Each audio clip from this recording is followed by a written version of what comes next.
broadcasting on the internet. These faces are not going to line up for very long, but that's fine. We'll just have to be as pretty as we possibly can. Fair enough. So yeah, if everyone's good to go, feeling comfy, let's get on with her. All right. So the official. I am Ross. Joining me tonight are two special guests. Brennan of Vintage Vino Tours and Jeremy Novak is back from Where It's At Tours and a bunch of other things that I've known Jeremy for a long time.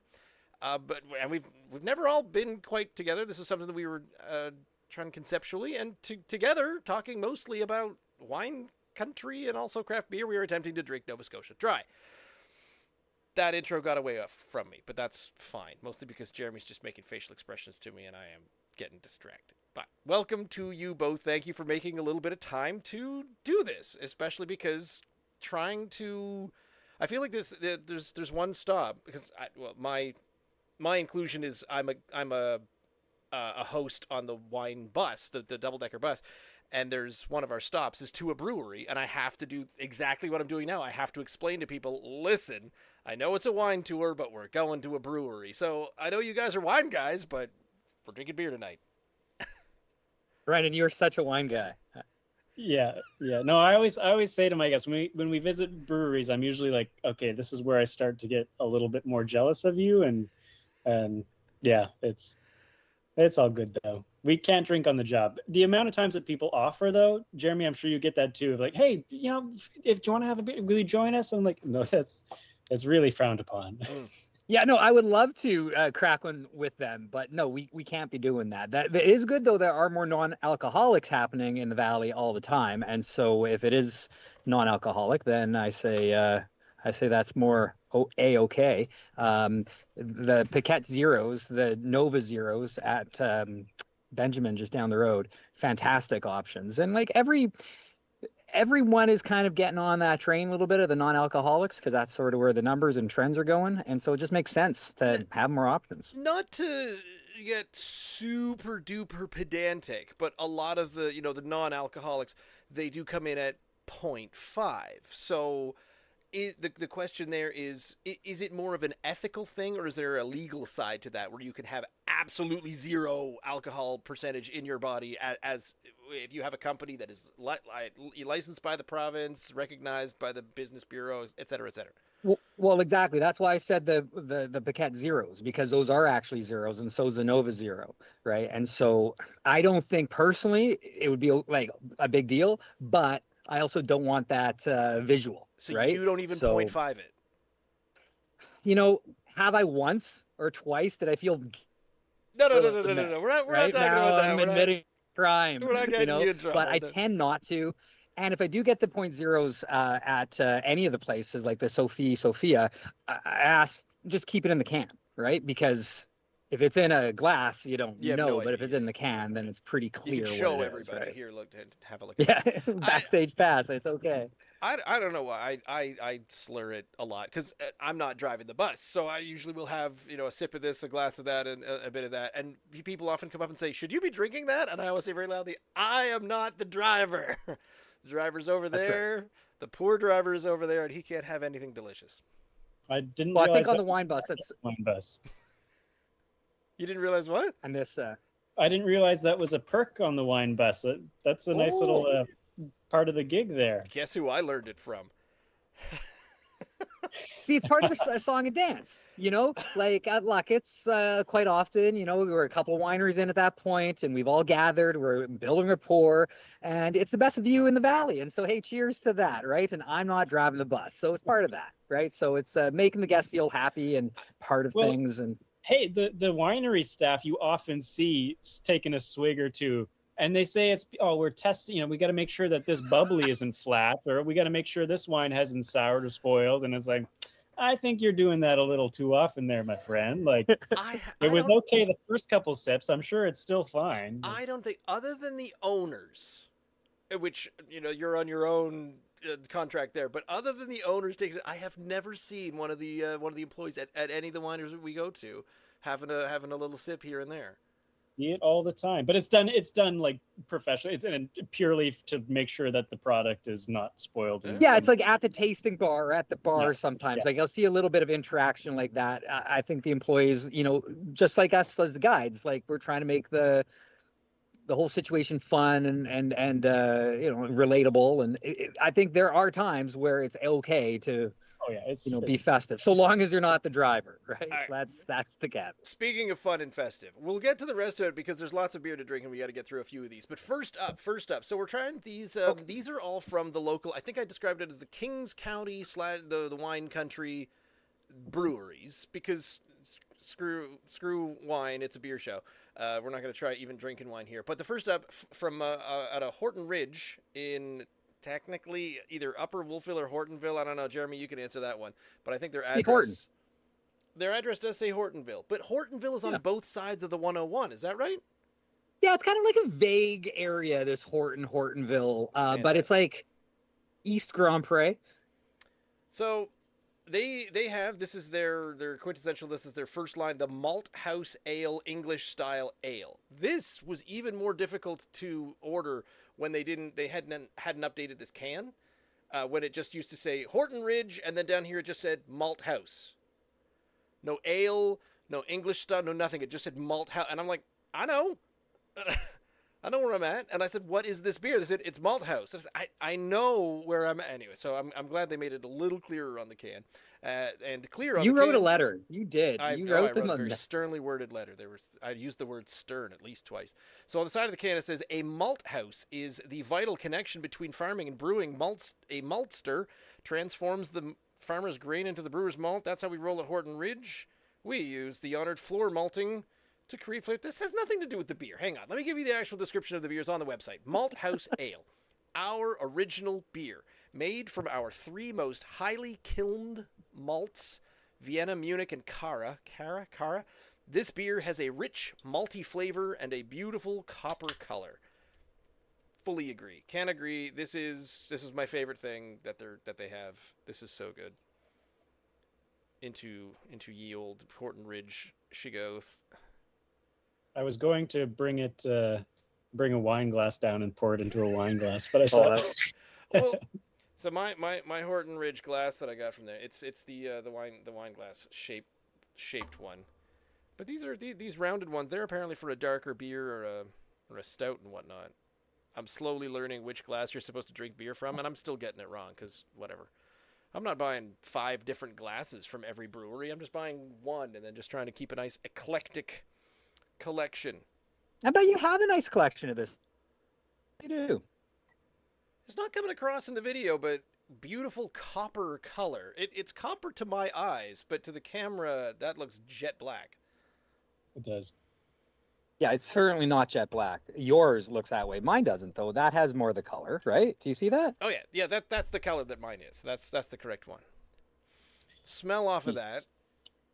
Quick shout out to another brewery you'll find in the in the Annapolis Valley, in a sense, at the very far end, Annapolis Brewing Company. That's I've got pint glasses from them. They're found in Annapolis Royal. So Horton Ridge and Annapolis Brewing, so thanks to them. I think we had an Annapolis Brewing one last week. We often travel down along there and pick some up because you can't always get. I recommend going there. The LC and blah blah blah. So that once we have. So what are you getting off the smell of this? I'll ask you your smelling sensations. That's not why you bring me on. Is the descriptions I know, but of taste. I want that's your not why I'm impressions. here, Ross. I want to hear what you're thinking. Well, I mean, there's nothing offensive. It smells like a beautiful beer, and I can't wait to get into it. We've been beer teasing each other. We haven't even had a sip yet. All right, fine. Have a sip. Cheers.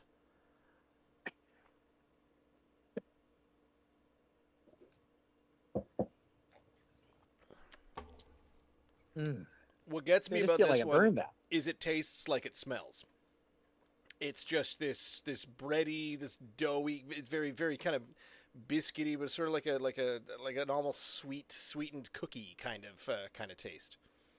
Oh, you're good at this. All those things, Ross. You've never had this? What is wrong with you? But I've never described it. It's just like it's a good beer. But... Will I have 2 of these? Yes, I would have 2 of these, right? Like it's a. This is a bring it on. Oh, I did forget to mention it is a 5.0%. So as professionals, my usual co-host and I argue about this all the time. When someone says, "Oh, that's a 5%," what is the first thought that goes through your mind?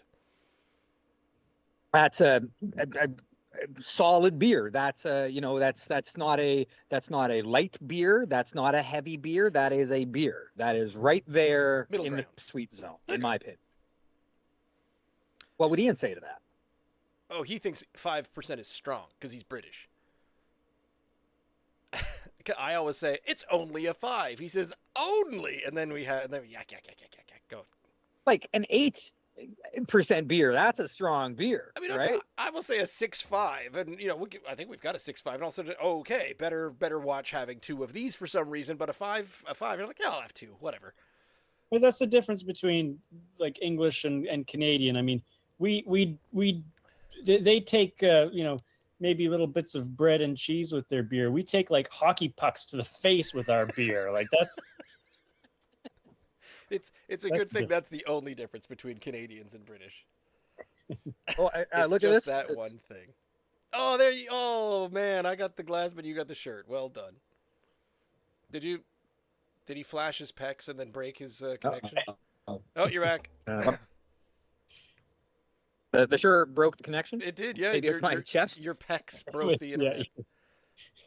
It's a thing that happens. Not the first time. So- I had a nickel. So speaking of Horton Ridge, what kind of I wanted to get into, and you guys helped me out with this with the email back and forward, and here is the locations, and I like that in choosing 3 locations that have a bit of. Okay, I have no idea how to say this politely, but it's how I describe things to people and saying, when we go to some of these breweries, it's some of the few breweries that you go to in the province that the instructions don't include, okay, go to the industrial park and then. So this is like the Horton Ridge, it's out in the backyard, it's out in this it's down this dirt road, and there's this beautiful field out behind it. The sea level, Millstone up in Sheffield, same thing. You're out in this gorgeous farm. It's quiet. You get a pin drop. You nice big wide parking lot. And the Church Brewery, it's in town, but it's in an old refurbished church. So there's the gravitas of its location. And I feel That like Main Street, patio watching, Yeah. right in Vegas. Yeah, like church. I mean, all 3 of the locations we're doing today, I know what you're saying. And I also kind of that whole like industrial park comment. Like there's one in Shelburne, and I love Shelburne. I just had a night in Shelburne about a month ago, and the brewery that's famous down there is kind of off in that. It's kind of the mall. The beer's great. Didn't go in. Wasn't inspired to go in. Yeah. Because it looks like, oh yeah, this used to be a dive bar. This used to be a dingy place with pool tables that smelled like cardboard, and it just. But like, I'm not paying the rent, so you got to Yep. brewery got to brew. So I get it. But yes, we're very spoiled here. And what I do love about the 3 places, Brandon and I take guests, and you, Ross, you take guests. And like these are all the local spots. So that's the lead-in. When you bring guests, now are these guests that sort of say, hey, we want to see what the Valley has to offer, or hey, we want to see breweries, or hey, we want to see one of each. Take us to Barreling Tide first, and then we'll go to Planters Ridge second, and then we'll end up at Briggenbark down there in Port. I mean, you can literally do all of it right there in Port Williams. Shout out to Port Williams, where I live. Absolutely. But, you know what I mean. So is it what is the not the tools of the trade, but what gets you, what brings you and your guests to one of these 3? Brandon, you want to start that? Yeah. Well, I think Jeremy and I both kind of operate with some similar processes and options. Our tours are custom, so if a guest has a request, we'll make it happen. Often guests will look to break up their day in wine country with something else. I've had a bunch of random requests. I've had requests for home goods stores. I've had requests for petting zoos, you name it. And, breweries are a bit of a more frequent request, distilleries as well. So, I mean, I've been to Horton Ridge. Horton Ridge in the past, I'm not sure. I haven't been there and asked them to give us kind of a more classic tour. But in the past, I've gone and Al has given us great tours of the facility where he kind of walks through the process of malting and makes the connection for people of like how the beer gets from the field to your glass. And that's a really special thing about the Valley in general, that so much is farm to table, and the connection between what is going into your belly and what's being grown in the field is so direct. So that's really cool. I really like showing people that piece of it.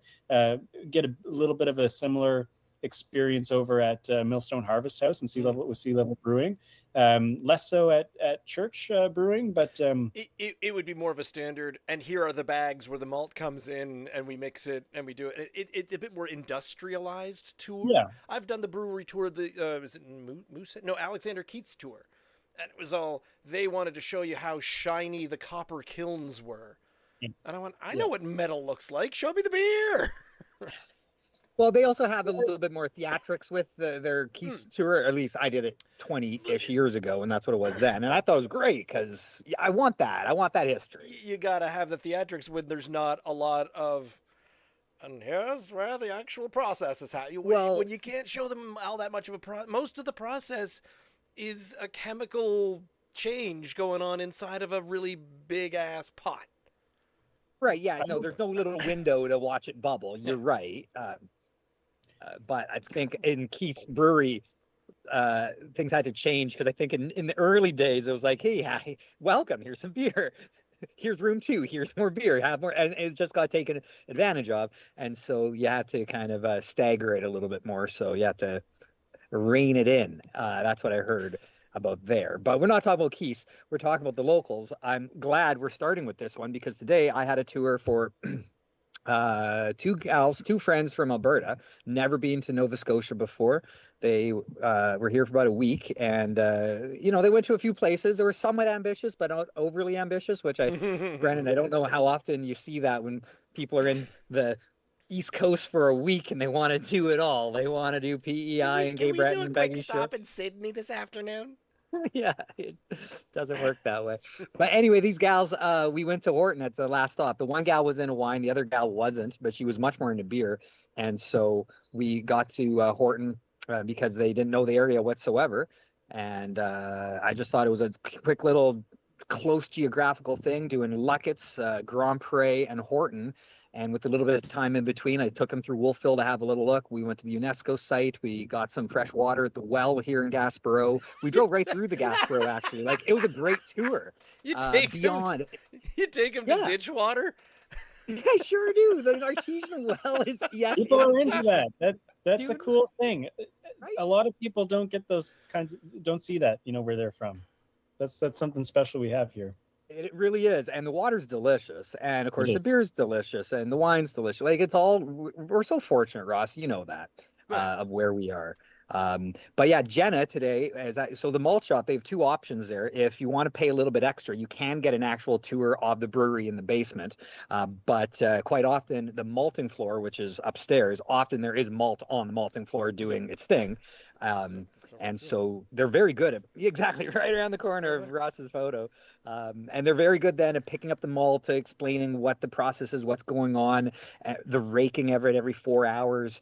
It's Atlantic Canada's only malt house, and there's not many in Canada, really, or whatever their claim to fame is, right? So it's pretty special what Al and the team is doing out there. And Jen has been there for 5 years, so she's so good with the guests. Like, she was perfect. She just stood with us up at the bar. We're sitting down there, and a tasting flight of 4. And she was right into it, right? Like, just nice and chill. The atmosphere was perfect. That is a community brewery that the locals have embraced, Horton Mulcha. Yeah.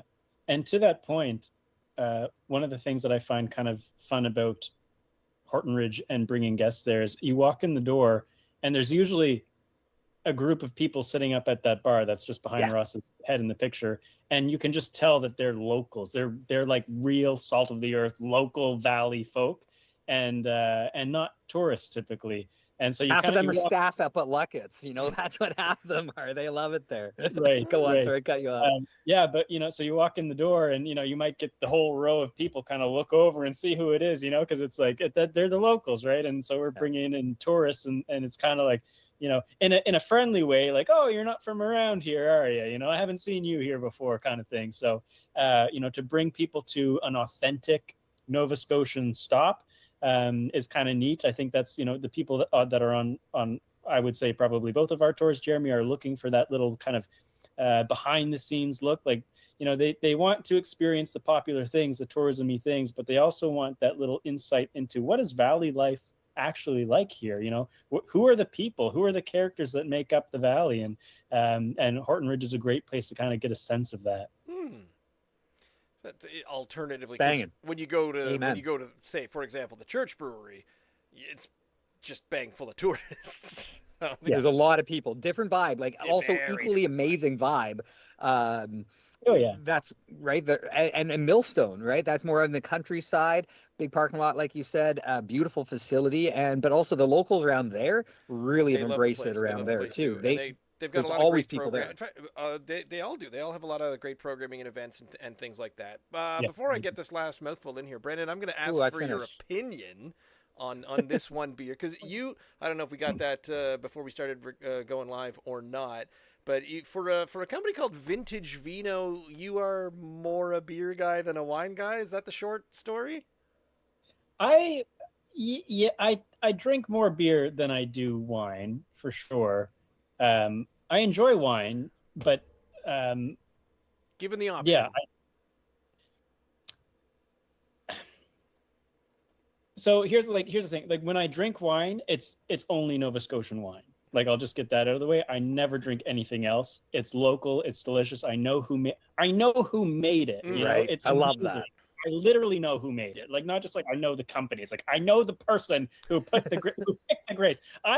In some cases, like, I know who picked the grapes. Like, I went out and I helped Grand Prix pick the grapes. I've never done that. I've always wanted to. I want to do it. This year I'm going to do it. I'm going to call one day, Brendan. Just do it one day. Yeah. Never just say do it once and you never have to do it again. Exactly. It's fun. Sure. Yeah. Yeah. So so no, given the choice, I mean, I do enjoy beer, but yeah. So this, I like this. I'll be honest and say that Horton Ridge has some flavors in a lot of their beers that I'm just not quite a fan of. Like, I think I'm a little more, my taste buds are just a little more mild. Like, I prefer something a little more plain, maybe. I like an Irish red. I've never met an Irish red I didn't like. Okay. I've never met an Irish beer I didn't like either. No, but I like an Irish red. So something just kind of simple, clean. Brown ales are good. I'm not like too much into just like kind of clear lagers. So yeah, I like a little bit of that bready kind of malty flavor. So this would be my go-to from Horton Ridge. Absolutely, I would drink this all night long. Well, that was easy. All right. Like, is it my favorite beer in the whole wide world? No, it's not. It's a really good beer. I would have a second, but I probably would stagger it. I'm not going to I want to try something else from there next. You know what I mean? Like, I want to give. Often people say, "Well, what do you think of this one? What do you think of that one?" And quite frequently, it's like, "Well, you actually know more than I do because I'm always here working and I don't get a chance to partake as much." Although with Horton, that's not always the case because that is a great spot to get work done. I don't know, Brendan. I've sat up my computer at the little side tables, and just the atmosphere there on a Sunday or a whatever day of the week during the day. It's not always that busy, but it's community, so people come in and just grab some beer and go. And there's always some locals up at the bar. It really is a fun spot just to be, and I get work done there when I want to leave the house. I don't know why we've never done that together before, Jeremy. We should, I do that. I go to my local pub in Windsor to get work done sometimes. Is that a schoolhouse that you go to? No, I go to Spitfire. You go to Spitfire. Yep. Yeah, they got a good selection of local, but Schoolhouse is a great local brewer, but Spitfire's got a good selection of local ales. And just go there, and whether there's an event going on or whatever, bring my laptop, sit in the corner, and hammer out some good work hours. So we should do that together. So I'll join you at Horton Ridge one day, and we'll just work competing for each other's business next door to each other. It's closer to me than it is for you, so that works for me. I'll give you a holler next time I'm there. They have actually like I think 2 or 3 different non-alcoholics as well. They have a cereal. They've got a fridge. They've got the zero alcohol fridge is right next to their beer fridge for picking things up. Yeah, beyond just beer, they have quite a few non-alcoholic options there, which is cool. And pops and sodas and whatever or bubblies. Actually today, whatever. Oh, you got more. Well, Jenna made me a drink today at the bar. Jenna was being so rad, and she's like, "Well, when you're bartender, you mix things up a little bit." So she had Coke and like real lemon juice and some ice. You ever have real lemon and Coke together? Nope. I don't know if I'll do it again, but hey, why not? But she tried. Yeah, that's right. An attempt was made. All right. Well, I love that one. When we found that one, that is like you say, Brandon. I like a brown ale. I loved Irish Reds for a really long time until I found brown ales, and now I'm kind of extending my way out and finding all these interesting ones. There's there's a really good English ale like a, I think they call it a sessionable, like a lower percentage, an English mild. That's the one, like a 3.5%. Lund's Mill was doing it. And speaking of ones that have a local brewery that has a lot of personality to it and not quite, down the industrial part kind of way.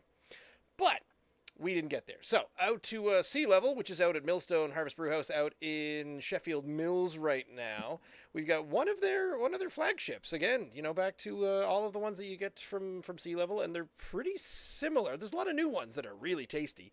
But this was one of the originals. So the Blue Heron, it says dry hopped ESB, and literature. You want to talk about? I mean, I've got the website and the side of the can, and they both are slightly different. But I think we got watching the great Blue Heron on the shores of the bay was the Okay, so it was inspired by the Blue Heron on our tidal river. That's fair. Was our silver and gold medal winning ESB, and the brewmaster's favorite also says was a natural choice. This brewmaster's favorite, loaded with layered hop flavors including tropical fruit and grapefruit, dry hopped 3 successive times in the fermenter with a blend of North American and local hops, beautifully balanced with complex malt flavors brought to life by the inclusion of our estate grown barley. Yeah. So it's just slightly more abridged on the website, which is weird because you're not paying by the letter there. Whatever. But this would be another one kind of in the more caramel side of things, color-wise. Just sort of, like a deep brown to a good ESB. It's that's pretty much how it's going to look. Now, I had like 4 questions for you all while we were going through that, and I was trying to think of while we're waiting for the head to go down. So yeah, that's it's kind of the same, but maybe a little bit lighter in color. Definitely a little strong. I mean, when something's called an extra special bitter, she gonna smell bitter and have a little bit of a zip to it on the tail end. With the rain outside here. Is it raining on you now? So I might have to bail out in a quick second and re-log in. That's fair. But are we giving this a go? Yep. I mean, we've got the description. If everyone's all set, what do you think? Did you do both descriptions? You did the can, but did you do the website? They expanded one to be pretty much the same as the other, so they were the exact same. They were just slightly abridged. There's a few words here and there, but it was the exact same thing. Oh, cheers. Cheers. There's more like flavors, like more smells, aromas I'm getting. Mm-hmm. This one definitely, I think, doesn't taste how it smells. You don't think? Getting a bit of a hoppiness off of there, and then sort of the hop bitterness is in both the taste and the smell. It's a soft hop bitterness. It's I agree with you there. It's less less back of the throat than I was expecting. I thought that was kind of going to go, but no. Well, I mean, calling out fruit, tropical fruit and grapefruit, I was expecting that citrus punch that you get, but I don't taste it as much as I smell it, which I'm happy about. Well, I think I can agree with that. When you're reading the Which is it? description, it makes sense this is the original, well, one of the originals, because you're talking about the Tidal River, which is where the old brewery of this beer was. But Millstone now does not have the Tidal River right next to it. It's probably But of not at course, sea level anymore either. well, they kept the name Sea Level, right? But yeah, Randy started Sea Level and had all the recipes. But then Millstone, they ended up buying the business and moving it to the family farm. So Millstone Harvest Estate Brewhouse. Well, it was Or- because they were providing the grain and hop ingredients, I think. Yeah, they certainly have hops. They have the grains, you know, But they the were malts. growing the products that were going in the sea level beers down in Port Williams. So when the Okay, brewery yeah. went up for sale, the farm said, "Well, who are we going to sell to?" And then said, "Why don't we just sell it to ourselves and make it ourselves? Hey, big bang boom, done, easy peasy." You know what? That's exactly how it happened, I like and I've that never decision. really heard it described that way. But I think that's how it went down, right? When you only got 3 minutes to tell the guests what's going on, and you're on your way to the to the brewery, and you got I'd like to explain take it. your tour, Ross. It would be fun to take your tour. Oh, I just like- want to sit upstairs and just laugh because you just riffing would be hilarious. I feel like basically every 20 minutes, it would be you from somewhere in the bus yelling out, "That's my joke!" Because You're on. I definitely stole a couple. And Oh. there's the thing. There's the thing we can get into. And I know the answer from Jeremy because this is who I learned it from. But Brandon's got to answer this one. Do you repeat yourself almost constantly? No. No. Yay. No. That's a great He's- answer. I'm so happy He to hear said that before. Yeah. No, I typically don't. I think because I just haven't nailed a script. And I'm glad I haven't. But I do wish that I had a few more like solid hitters for jokes like in my back pocket. But I don't think I've, in 5 years that I've been doing this, I don't think I have them quite nailed down. So, but I'm more of my style is improvising. So like things just come and go, and then I forget them, and then next tour it's different. But I'm like very organic with my guests. It's a lot of the times it's that direct one-on-one conversation, and we get into things, and we get into all sorts of things. And it's funny. I would be curious to ask you both about like your kind of approach to tour guiding. I've been on tours where like Jeremy and I have collaborated on tours before where we're bringing guests out in our respective vehicles, but part of the same tour group. And one time in particular that I remember, we were driving through just this random part of the valley. It was actually up in the Perot area, Jeremy. Oh yeah, we picked up some guests. That's a gorgeous little neck of the woods out there. It is. And I remember it because in our vehicle, we were chatting, but there was like a little bit of silence in this particular like spot in that area where I didn't really have anything to talk about. And in the vehicle in front of us, was Jeremy and his guests. And I saw Jeremy's hands just going like this and that and like pointing. And I'm like, what the hell is Jeremy talking about here? Like, there's nothing here. Like, is there like a history to this like specific random like farm that I'm not sure of or not aware of? And I'm like, he's always talking. He's always got something to say. So I think that Jeremy, like, I think that your approach is kind of like, I'm going to give you this like boom, boom, boom, boom, boom. I mean, you're Mr. Annapolis Valley, for God's sake. And he's a come from away. Like, what the heck? I believe that. What the, like, some guy from away has to come here and tell us what we got here and why it's special. No, I mean, do you know why? Here's why it's easy for Jeremy and more difficult for you and I. I'll plant you this one. Oh, This is go why on. it's I easy. like this. I like this. It's What's easier your for theory? him because when you're a come from away, do you know what Nova Scotianers love more than anything? It's Yes, telling a come from awayer everything they don't know. Like, oh, you're from Ontario, or well, you probably don't know that this waterfall over here was coming down over there. But then they actually had to move it because my great grandfather had his property lines upheaved entirely because that was when they needed the new library. And all of a sudden, you're getting all this information. Just honestly, start telling people you're not from around here. You'll gain so much information that you did not want. Oh, he's frozen again. But what I learned from Jeremy, and I feel like he probably does this now. I think he's with a smaller group because Jeremy started on the bus with me, and we got, well, it was 50, now it's 30, and when you've got 30 people, it's a bit. You're kind of it's to the masses, and so you gotta have a couple of stories for the masses, just the same things you say over and over again because that's what they want to have.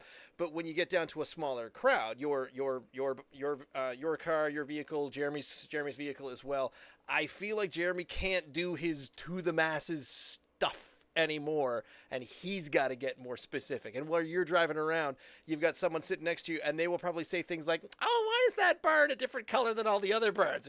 Well, let me tell you something, Janet. I happen to know the answer to this question. And it probably, the interruptions to whatever flow you might have would be far more frequent for a smaller crowd than a big group of 30. You don't find that? You're about to disagree with me. I know that face. That was a lot. Well, you didn't cut out there on me for a second, so I missed but yeah, that makes sense. I like the small a lot, but I also really like the bus tour. Like the bus tour is more their script. It is, because I don't want them interacting with me as much on the bus. Whereas I think I've heard you be able to do that more, and I will. But then I feel like, okay, now I'm taking some time out of the normal script to answer your question and do that thing. So my skill set on the bus is to quickly answer that question, say something in response, and then get back right into it, because I think that the thing I say about that elm tree is important, and I don't want anyone else to miss that. So on the bus, I'm more, scripted, I guess, but it's my own script, so I'm not reading anything. I can go on autopilot if I want to, and maybe that's not as genuine, I guess, but it still is, because I know on the bus on that present day, it's the first time people are hearing it. So my delivery and my enthusiasm has to be as genuine as it was, as I'm like, because I really honestly care. The difference is that versus in the van today, it's way more of a back and forth. Like, I don't have to share everything. Lila North taught me the first year working for her for Go North Tours, and I was doing her bachelorette tour. She says, you need to be able to speak about the local wine industry. Talk the talk. You have to have that knowledge base, but read the room. If they're having fun, shut up. Like, just roll with it, and that's what's most important. You taught me in my first ride along with you. I can do that in my van much more so than on the bus. I just feel like there's way more, unless it's just a handful of people on the bus, whatever. You just let your normal interactions go. But if it's a full bus, like, I don't know, you never want to be irritated. If someone's talking, you got to roll with it. You can't, like, eventually you can maybe talk to them and be like, or maybe go upstairs or sit away from me, like, I don't know. I've never been that rude to someone, I don't think.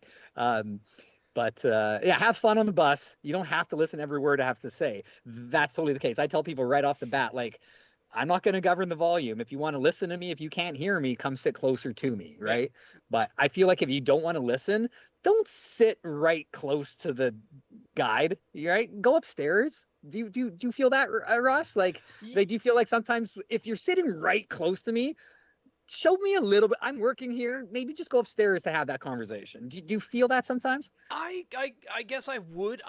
Either I don't notice or care, or it's never come up that the loud talkers don't sit close to me. And I think it's normally that's the case. Normally, I think it's because they learn quickly that I can compete and win. But you're skilled, Ross. You're very clever. You're very witty. You're wittier than I. So you can rely on that more so. I'll tell you though, like, I do have there are chunks. There are little triggers that are, hey, I should tell them about this. But the improv training, where Brennan, way back when I did a lot of improv stuff. I worked with improv groups. We did improv theater for a really really long time. But the best training in the world is, oh, you had a really good idea a second ago. Well, guess what? We're not doing that. That's gone. Forget about that entirely. I don't care if it was the funniest, best thing you've ever thought of. Nope. Something happened and it's gone. So when you whip past something, you're like, oh, I had a really good story about that, but oh well, the moment's passed. Moving on, and then it just becomes, what's another thing? So every now and then you're grasping at what could I talk about, but a lot of it is just kind of, oh yeah, we're just talking about this and we're doing this. My favorite compliment I've had was last summer. I had a number of guests. There's 4 or 5 ladies, and they said, oh, we've been on the tour before. I said, oh, that's great. And they said, you were our guide. And I said, oh, I'm so sorry. You're probably hearing the exact same things. And they said, nope. I went, well, good. I'm so happy that it's not just the exact same word for word tour that they were on before. Is that there's a little bit of uniqueness to every single round. And I guess I like having that, and I like performing in that way, because I've told this to people before. When we do when volunteering and doing theater shows, center stage shows, it used to be a 4-week show. You'd perform the same play 8 times, and by the 3rd or 4th time, I was bored. I'm like, ugh, do I have to do this the exact same way every single time? And apparently in theater, yeah. But improv, completely different kettle of fish. All over the place. All those skills are both needed, I think, in a tour guide setting, because it's a show, it's a balance, it's that ability to connect to guests and to deliver the messages, but also have fun and to be spontaneous. That's why, like, seriously, Ross and Brennan, like, what a great gig we have, right? Like, to me, this is more full time. Brennan has another thing going on, and Ross, you have other things going on. Me, I'm trying to really, do this as long as I possibly can, as often as I can. But what fun we get to have whenever we're in this capacity, eh? Like, do you find it's just a dream? I very seldomly come across someone who is not eager to learn about this area, which is, and I call it's an easy sell. They said, oh, I've never been to the Valley before. And I said, oh, well, then this is going to be a really fun afternoon for you, because, oh my God, it's pretty, it's impressive. There's so much going on, and I will not shut up about it. So gear up. Talking to tourists, talking to eager tourists about a place that is really easy to sell is just, it's there's a simplicity to it, and I like that. Just bringing it all back to beer, it's the same reason that I like doing this. Trying to sell people on Nova Scotia craft beer, I'm like, this is just, it's all good, all of it. It's just all so tasty. Ross, I applaud your commitment to this craft, because you've been doing this for a while now, and you're very consistent with it, Ross. Like, how many episodes? What episode number is this? Do you know? Yep. You want? Yeah. Since we turned it into a podcast, this is 177. Right. But week, Wednesday/Tuesday night, this is week number 268. Wow. And so if you multiply that by like 2, it's approximately that many beers, I guess. 500, 600-ish beers, something like that. I don't know.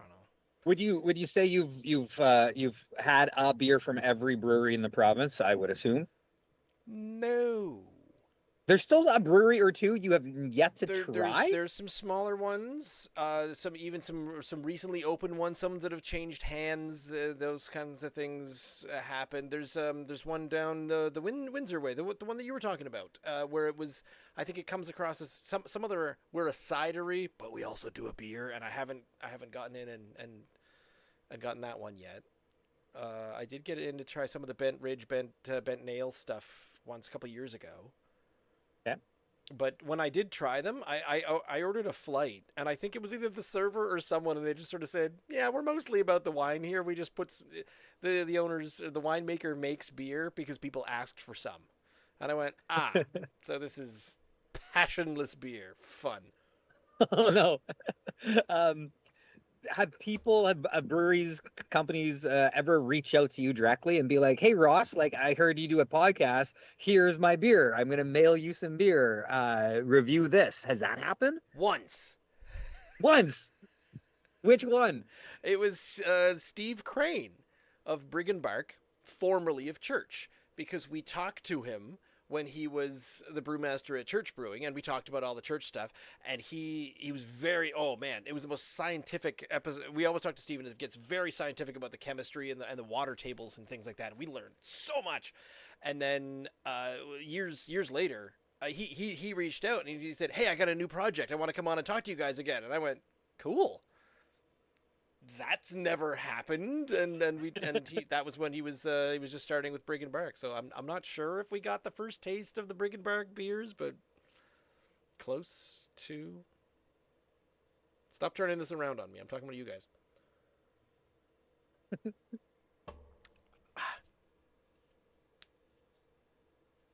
So we've decided what a good beer is to Brennan. We haven't quite decided what a good beer is to Jeremy. You're pretty easy. You'll just sort of have what's flowing. Well, yeah, because I'm a bit of a homer and I want everyone to succeed. And I just know from my days doing the grapevine, it's like if you're going to do a review and you want to stay in the community, it's best to be pretty positive overall. And if there's a level of criticism, just make it really tiny and fluff it up on either side. Oh, yeah, you got to change your location I do. right there. I'm most Yeah. of the way through my sea level, so this is not going to last long. I do like the community aspect of Sea Level Millstone there. Especially in the wintertime because they stay open year round and they're on a snowmobile trail. So they get snowmobilers coming in. They're very passionate about their trivia.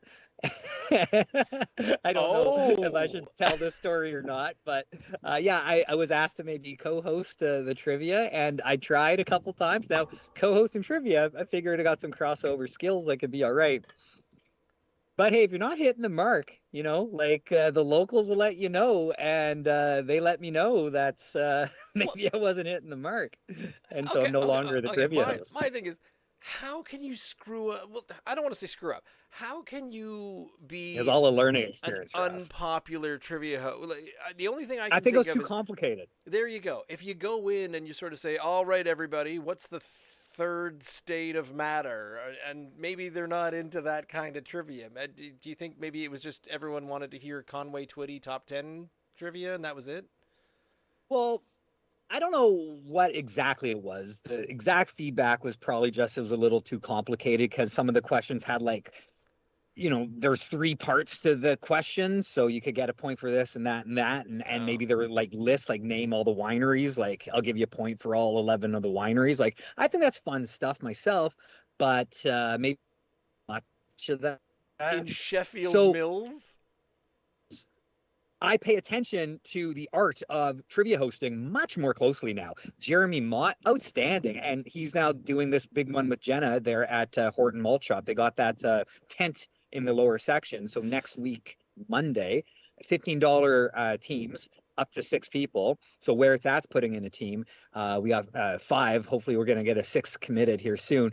But I don't know if you ever went to the trivia in Port Williams at the community hall there, Ross. Have you ever gone to that one? Because my goodness, that's nuts. There was like, well, I don't want to get them in trouble if they're over capacity, but there was hundreds of people in that place. You won it one time? We won it Ross? one night. The hype in that place, like it was packed to the brim. We had, oh man, we had the dream trivia team one night. I'm sort of, I burble all over the place. No, I didn't have Dwayne. So Ian Granger was in there. No, Ian? Donna's rubbish. Donna's so terrible at trivia. Donna lost us trivia night one night because of one question. Here is the question, and we're not talking complicated stuff here. Here is the question: what is the largest by area province in Canada? That's Ontario. Oh my god! Is it Quebec? It's Quebec then. Of course, it's Quebec. You Ontario-focused freak. Donna, having grown up What in did she say? Ontario, she said Said Ontario. She Ontario. said, no, we learned it all the time. Everyone always told us that Ontario was the. I said, no, everyone told you that Ontario was the best, and you just equated that to the biggest. But I know for a fact that Quebec has the largest amount of space. It has the largest area. It is the largest province, because back then, even Northwest Territory, before it would split into Northwest Territories and Nunavut, but that's a territory. It doesn't count. So and I said, it's Quebec. It's Quebec. She says, no, we always get told that it's Ontario. I'm writing Ontario. I said, fine. Well, I'm glad I'm not on your trivia team, because I wouldn't want to cost you anything. I'm on Team Donna. So we had Ian Granger was there. Ian's 10 years our senior, so he's got the classic rock sewn up, and he knows everything about so the 70s rock questions and everything. And then on the other hand, we've got my wife, who's much and Charlotte was on our team. Charlotte Crouch was on our team.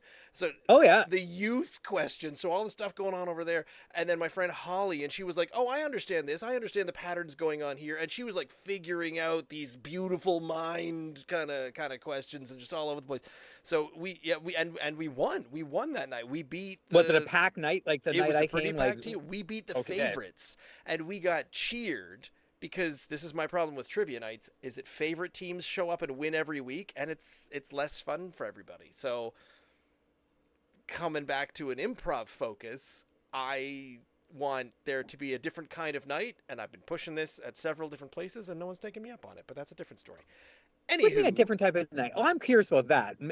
Put a pin in that. Anywho, wait, hang on. Before we moving on, do we do numbers? We didn't do a number ranking on the last one. Is that a thing you do? I think you keep track of that, don't you?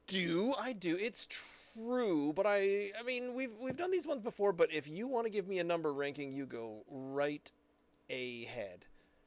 Well, like I was thinking about the last one. I had like the number of like, he's kind of it was a good beer. I'm gonna say like a 7.2 on the last one. On the first one? Yeah, the last one we did, the first one we did. It was good, so you give it a 7.2?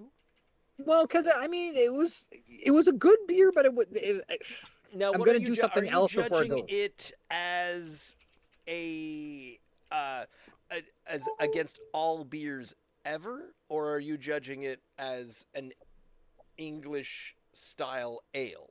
No, I'm not judging it as an English style ale. What I'm judging it as, I'm here on my deck and it's right now and how I feel about the beer. That's how I'm judging it. I don't have any pretext going into trying to compare it with anything else.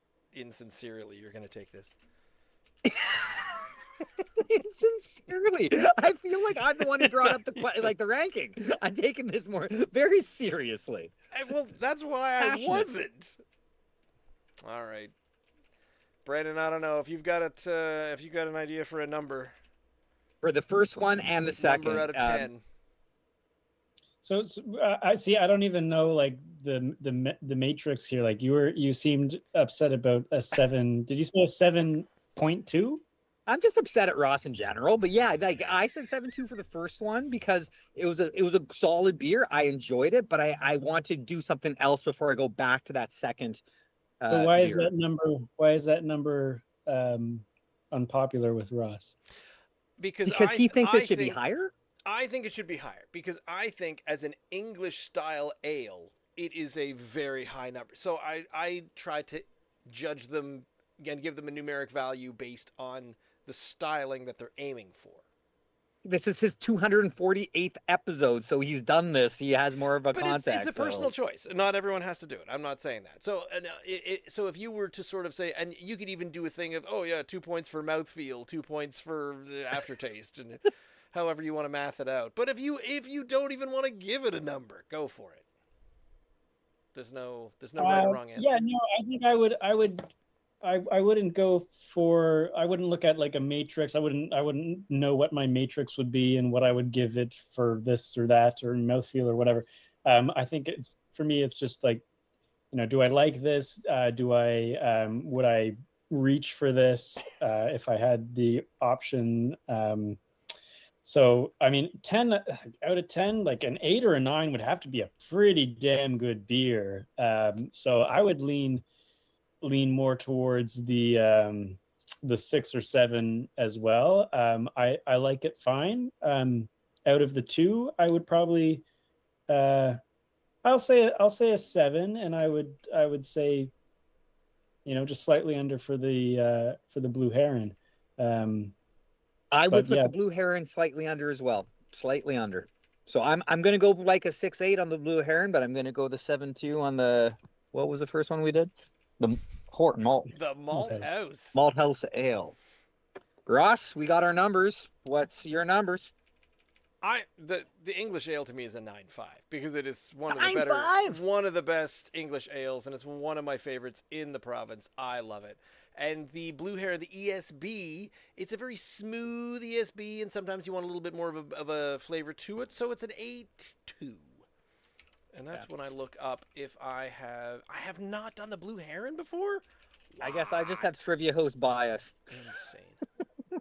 I have done the Malt House before, but I didn't remember what I wrote down. You didn't record it? Nah, apparently not. Okay. It's somewhere. It's lost in a.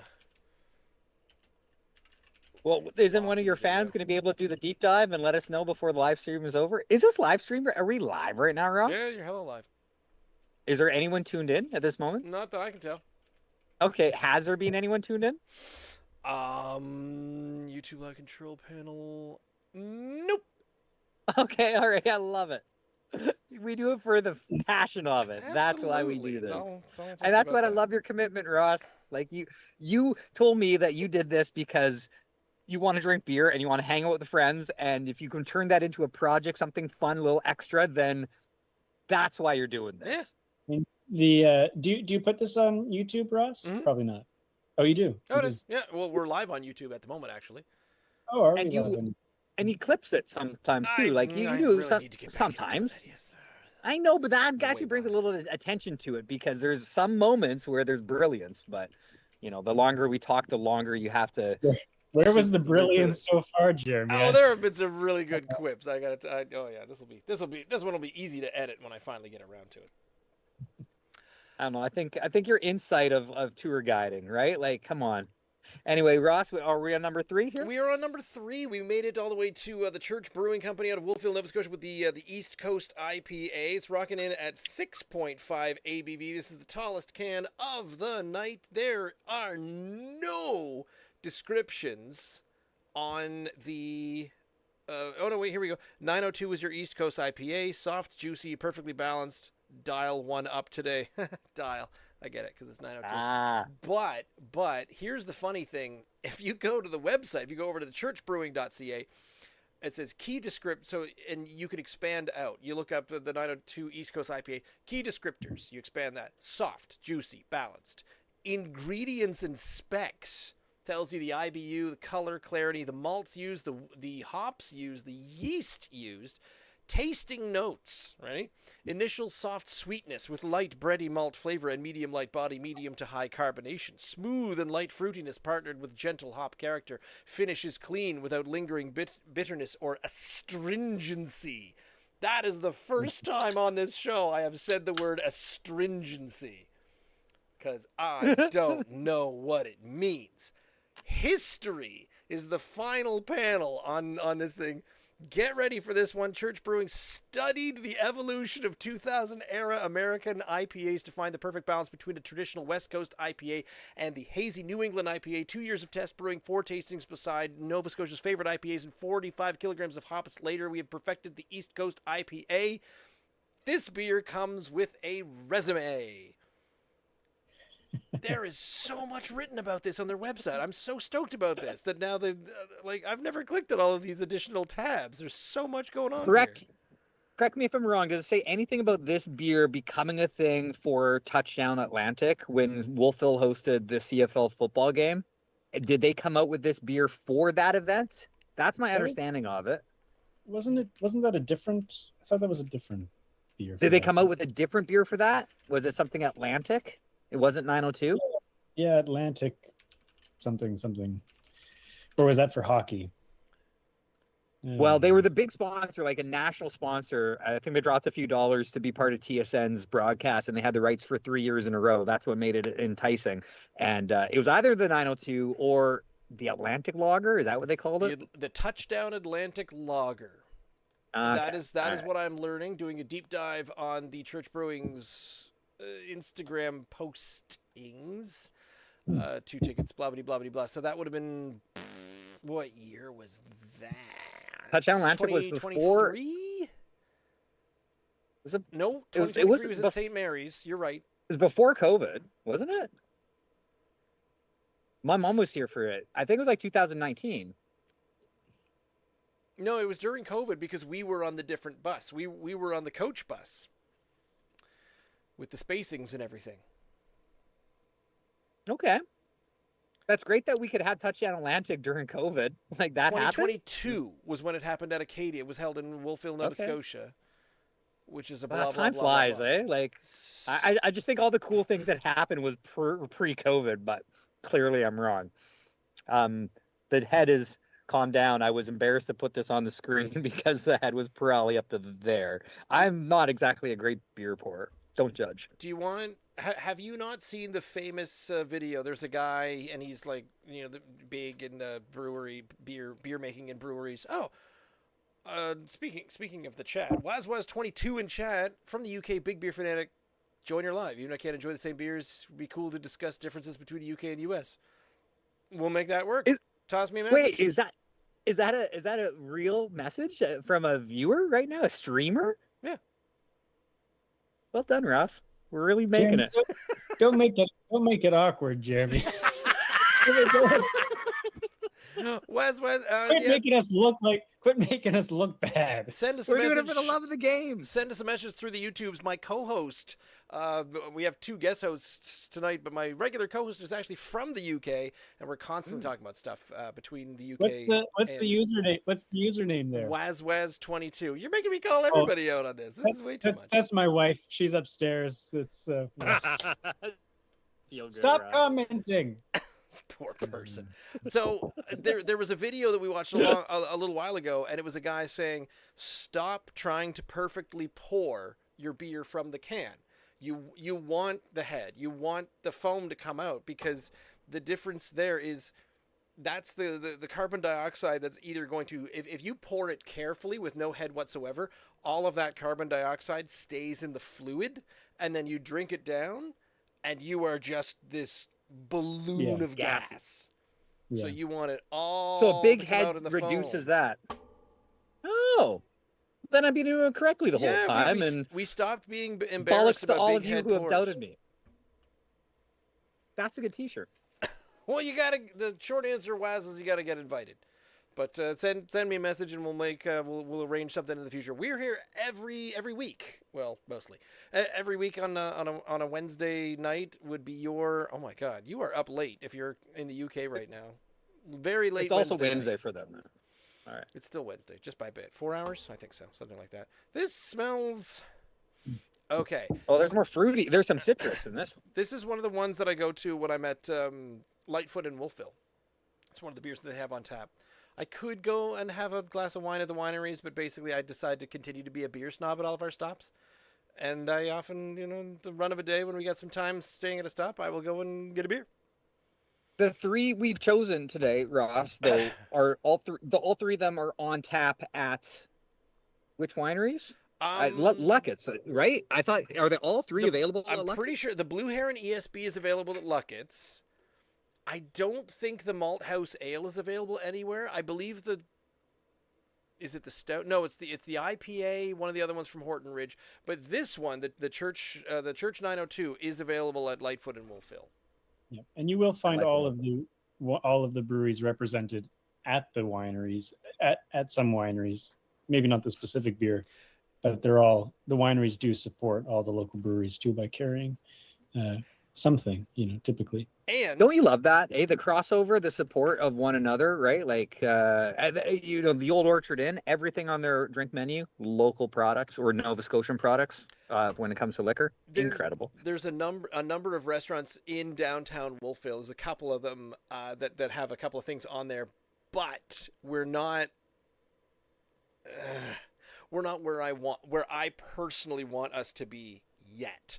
I would rather it be, here are 3 taps, are 2 taps from Sea Level, 2 taps from Church, 2 taps from and have a couple of patties, ones from just down the street, things like that. And then way down at the other end, there's a Coors and a Molson. I don't know, but as of now, it's here's 6 different Coors Lights and Coors and this and that, and here's all the others. Oh, and down to the end, yeah, we got I think we have Propeller Galaxy and the Schoolhouse Vice Principal IPA. Okay, there's like one restaurant in Wolfville that's really like that. Most of them are pretty well focused on local. Okay. The restaurant that's like the Propeller is local. That's the Nova Scotian front, and it is, but there could be more. Jeremy Mott, though, when he answered the emails that I sent to everybody, the ones on tap currently Luckett's is Sea Level Blonde and the ESB. But we didn't do either of those, right? We didn't. Then the Church Vanilla Stout, they got the Brigham Bark Lager and the Big IPA. They got the Horton Red and the Horton IPA and Chainyard Cider. So Luckett's is doing a lot when it comes to Kitchen Party Pale Ale and Stay Classy IPA. Yeah. But no, we are having the Blue Heron ESB, so it is one of the ones. But and I just it is. Okay. I just chose the Malt House because I freaking love the Malt House. It's one of my favorite tasty ones. Well, they have other Malt House products on. So yeah, basically all these breweries can be found up at Luckett's. So that's pretty cool. Yeah. Can I ask you guys? Do we know if the Church Brewing Company lives by their slogan "Brew good, do good"? Do good. When I read that, I assume that they have some sort of like social benefit component to their business model. Do they? Or is that? That's a great question, and I'm glad you're asking about it, because I can say yes, firsthand experience, but then also ... question mark, is that continuing? I don't know, because I don't see the posts. But when I was on the original work crew of Church Brewing, and we had community cleanups. We'd go into the community and pick up garbage, and that was all part of the model, brew good, do good, and it felt good. It was a good, team building exercise. I no longer work at Church Brewing, so I don't know if that sort of stuff continues. And if it does, do they promote it? Do they post about it? Do they, is that still a part of the component? I don't know. I hope it is, but that's a great question. If you're going to have that as your, on your can in such a prominent place, it would be because that's incorporated into your business philosophy and in your business practices. So like it might be a per can donation to something, or whatever that looks like, certified B Corporation or something like that.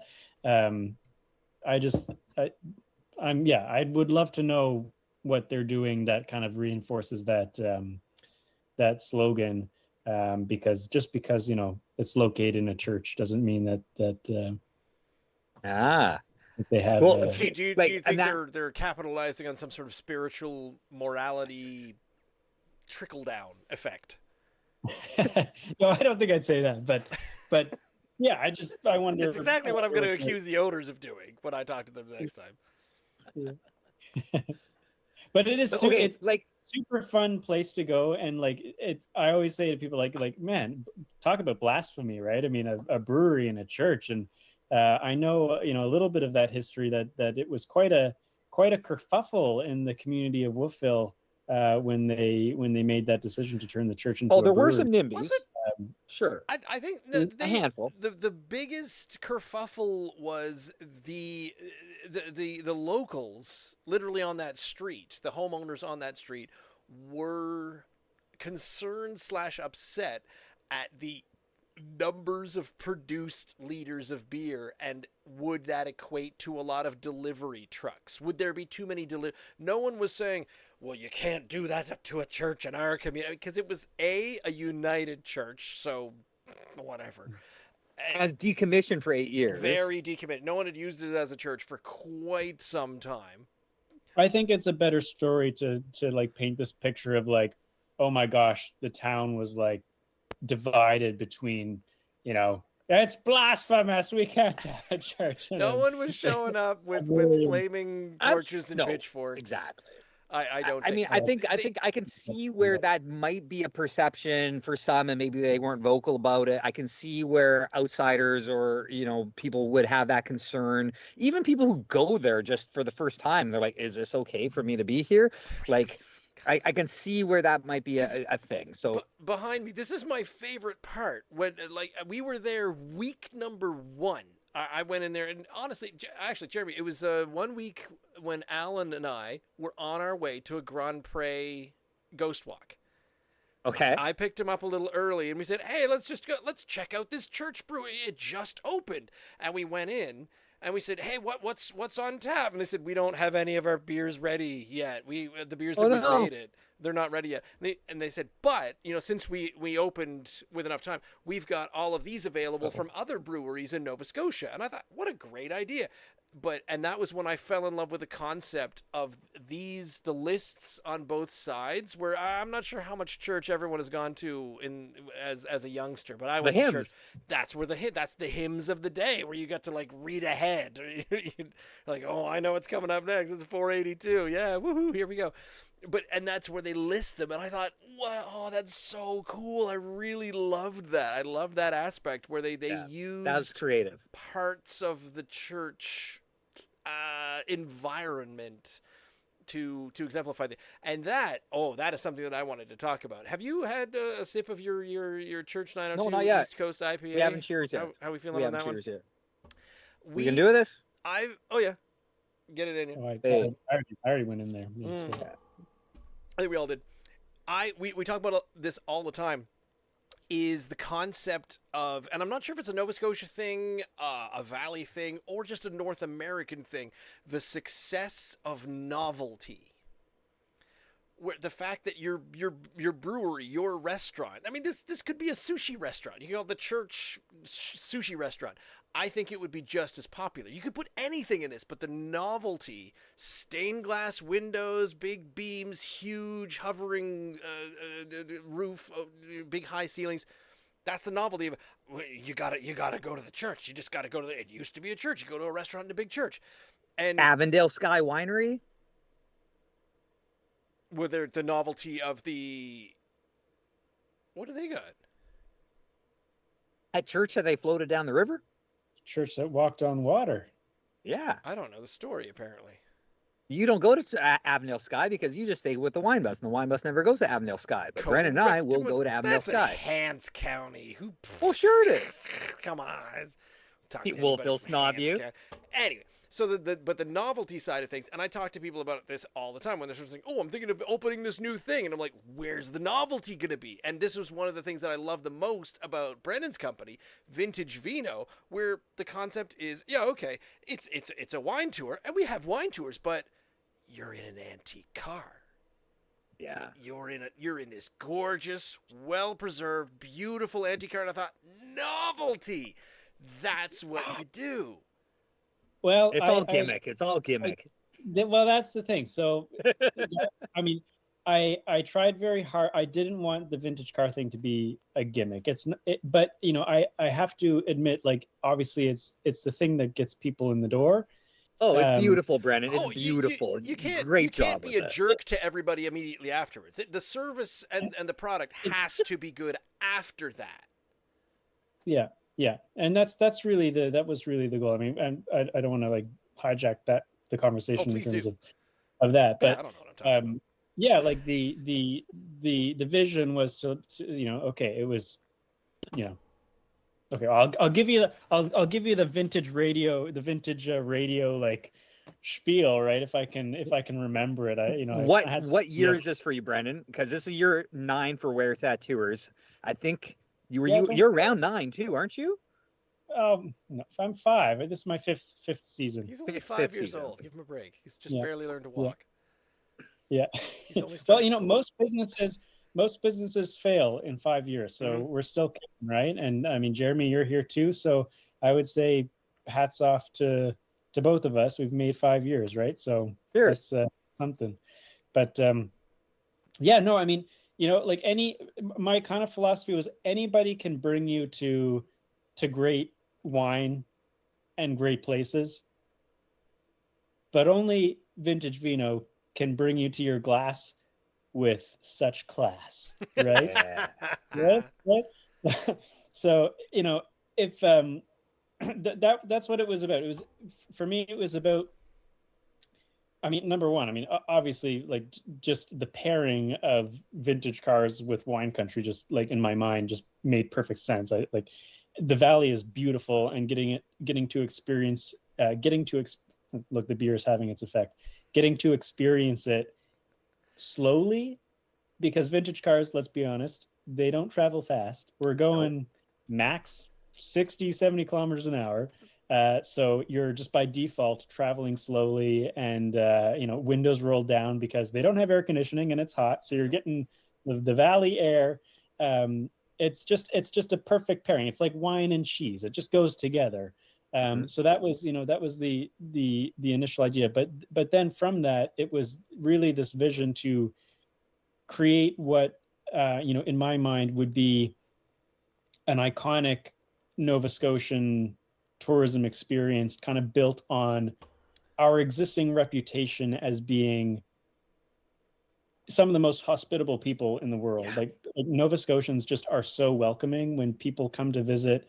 Truly. We want to talk to you. We want to learn about you. We want to share about this place with you. It comes back to the concept of being a come from away, and you are better off. Yeah, exactly. So, that's really what I set out to build. And again, yeah. So the vintage cars are a part of that. They're a big part of that. It gets people in the door.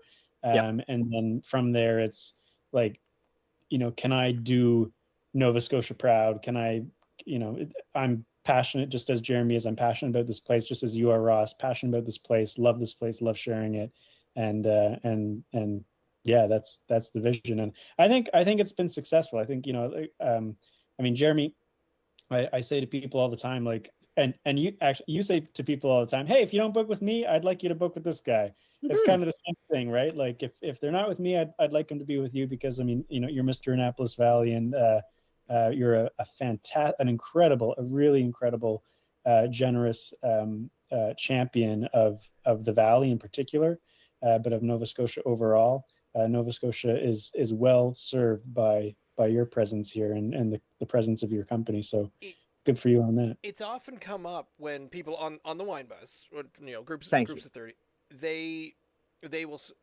And I'll point out, I said, oh, there goes, and I'll literally say, there goes Brennan. Do you ever go see it? And oh, there's Jeremy's bus over there. And I try to, also say, go check. Always. There's the website. The website's right there. Go check this out. And everyone says, hey, what, so there's those other tours?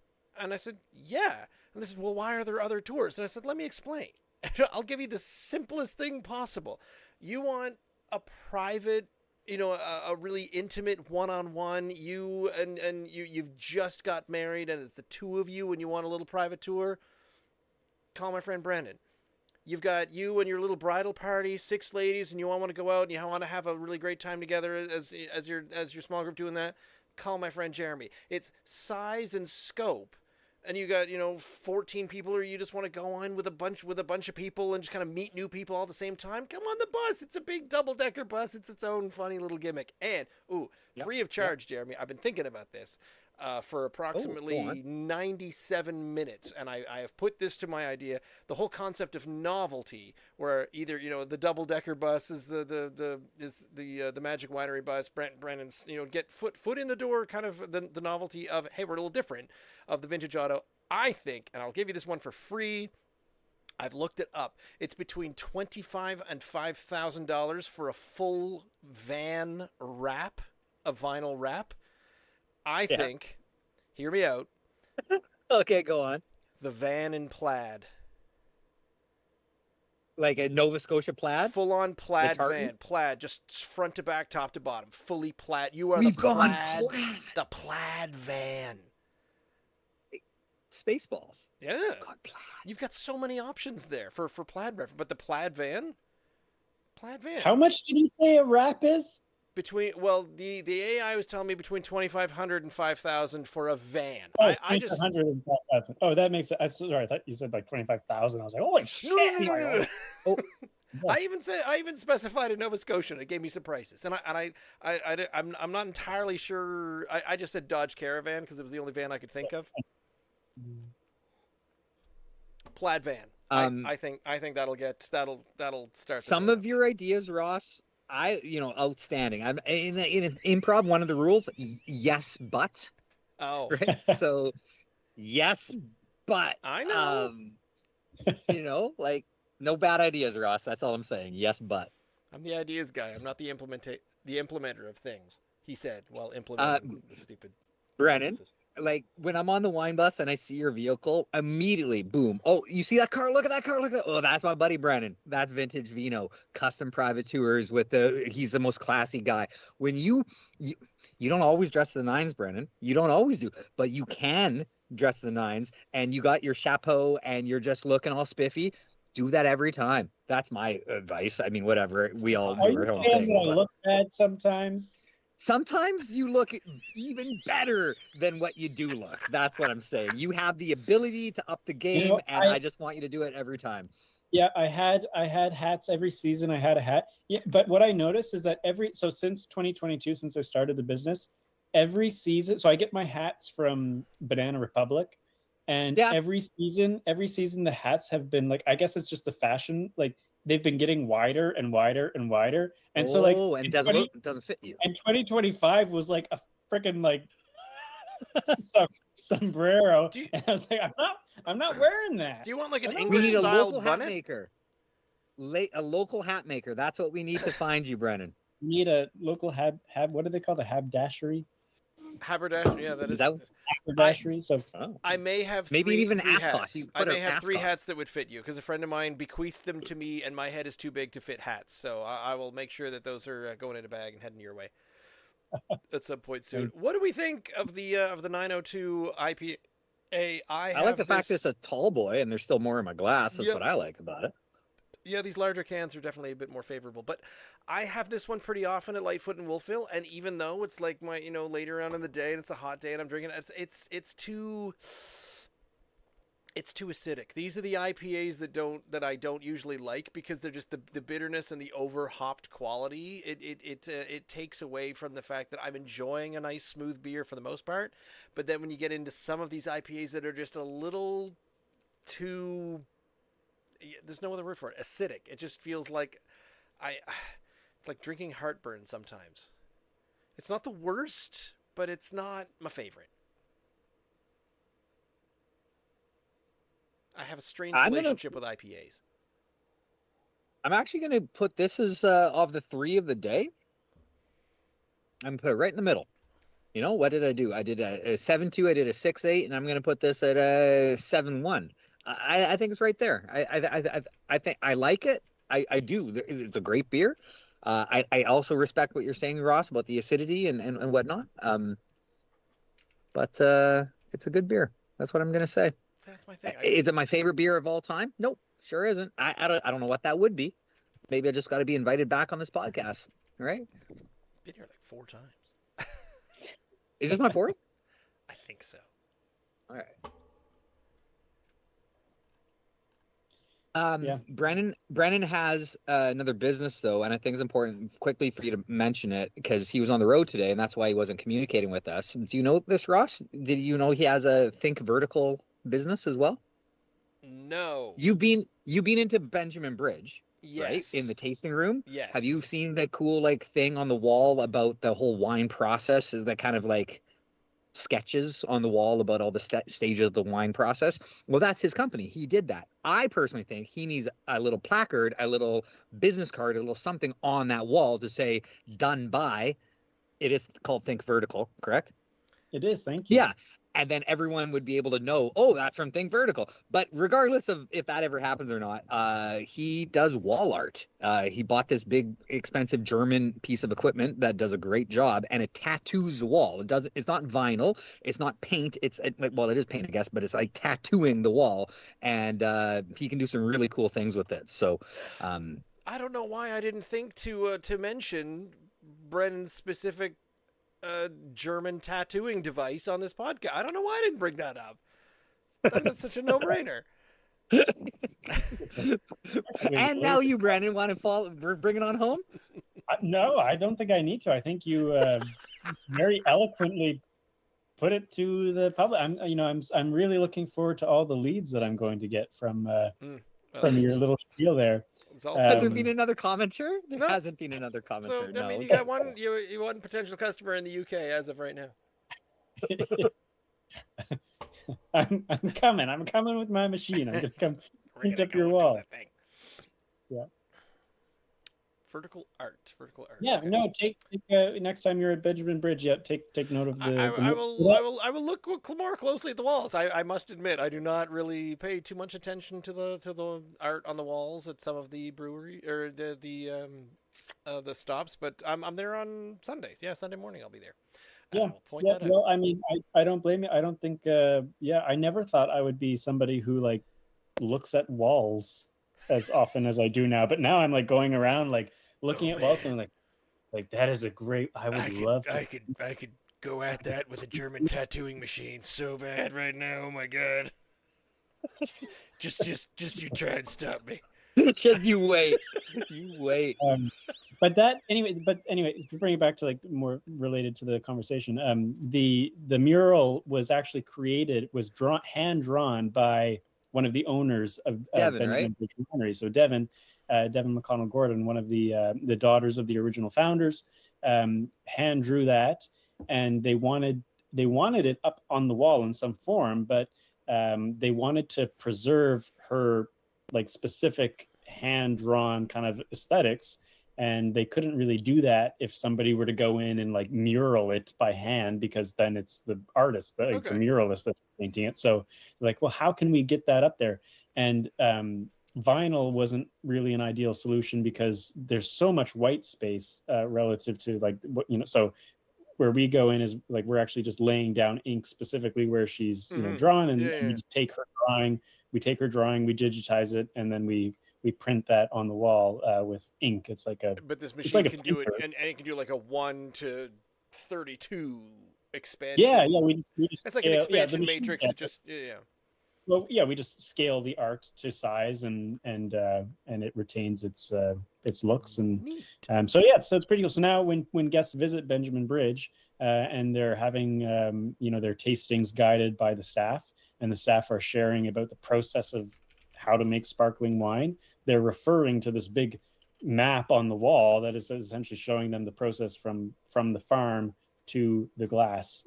So it's pretty neat. It's a useful tool, but it's also a piece of art, and it has obviously connection to the owners. And so it's really neat. It was a really nice project for my business, and it came as a result of like obviously my connections through them with the wine touring. And in fact, it was our good friend Ryan over at Benjamin Bridge who I think championed that application.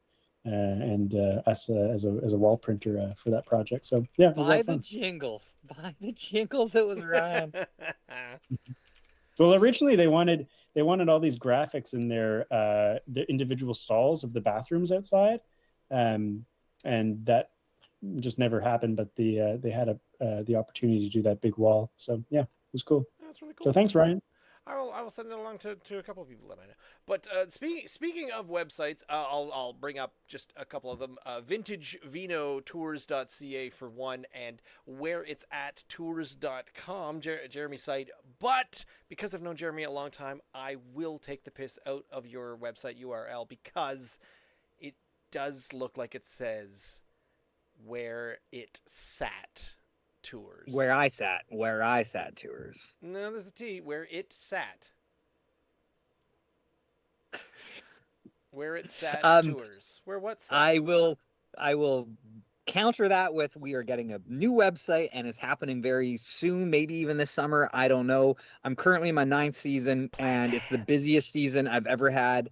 And I love the fact that I can still be on the wine bus. I got a couple of shifts there a week or a month, I should say. But I've never had more inquiries come in my direction. The longer you do anything with passion and you care about it, slow and steady. So long as you're okay to go slow and steady, you're going to just keep building that business. And this is our 2nd year of split rips now. We do boat tours on the water. And there's just so many things about the valley. Let's keep showcasing it with passion the way we all are. So let's have fun here. Did you know that plaidvan.com is available? I will. No, doesn't I I have- didn't will. know that. You This is can why- you can this is why vertically two of draw us have stripes on your vans with a German tattooing device. I mean, we can combine everything here. Can you do that on my van? If you could do that on my old van, Brandon, we are in business. We were tattoo the old van, my parents' old van. It's retired from tour vehicle, but I will bring it out of Let's retirement. German and we tattoo can some plaid plaid it. on that van. I mean, we can try it. We can try it. Can't hurt. But I think The this is, why, crossover this, you is never why, even thought. this is why 2 of the 3 of us have like a wine tour. But I don't think that plaid van like it doesn't have a ring to it. It doesn't have a vibe. Where it's at, it's got a vibe. Vintage Vino it's got a nice sound. The plaid van. I'm just saying. I like the idea of the van, but I don't know if it has a ring to it. It would need to be called like the company would need to be called like, you know, the Plaid Lad. The plaid caravan. The plaid clad lad. Ah. And then you the- yourself would need to wear yeah, plaid now we're- constantly. You need to get yourself now a we're pair of thinking. plaid linen pants, but Yeah. how hard is that? Yeah. Lad plaid caravan. Dad and lad, plaid clad lad. and Yes. lad, plaid. Plaid clad Plaid. dad and lad. I mean, we're workshopping this. We'll get it eventually. We'll get it. One of the biggest takeaways from this evening, Ross, what I love what you said is the whole like improv rule where that's the best idea and it's gone. Yep. Moving on. It's from Like it's that from that's a little 2.5 nugget I'm seconds going ago, to remember. Never to be thought of again. And Because Okay, there was not things I only- wanted to say about that, Ross, but I gotta move on. It's not only that happens. What the real trick is that you have to, if that happened 2 seconds ago, 3 seconds has passed and you need to be okay with letting it go. That's the hardest part. Letting it go, Ross. That's a life lesson for everybody. Are we Yeah. signing out on that nugget? Absolutely. Can do. I am here every week, Wednesday, 8 to 8 o'clock, roughly, over here at the YouTube page, youtube.com/@drinknsdry for the live stream. You can find our podcast in all the podcasty places. The YouTube page also has some of the clips and whatnot, but you can also find our edited versions up on the Instagram, the TikToks. We're Drink NS Dry in most of those places. And I especially want to thank Jeremy and Brandon for being here tonight of Where It's At Tours and Vintage Vino Tours, respectively. I want to thank Sea Level, Horton Ridge Brewing, and the Church Brewing Company for the beers that we tried and tasted tonight. But yeah, again, live here every week, every Wednesday night. So join us again next week. Have an awesome week. Thanks, Waz in the chat, and good night all. Hey, thank you, Ross. You do a great job with this.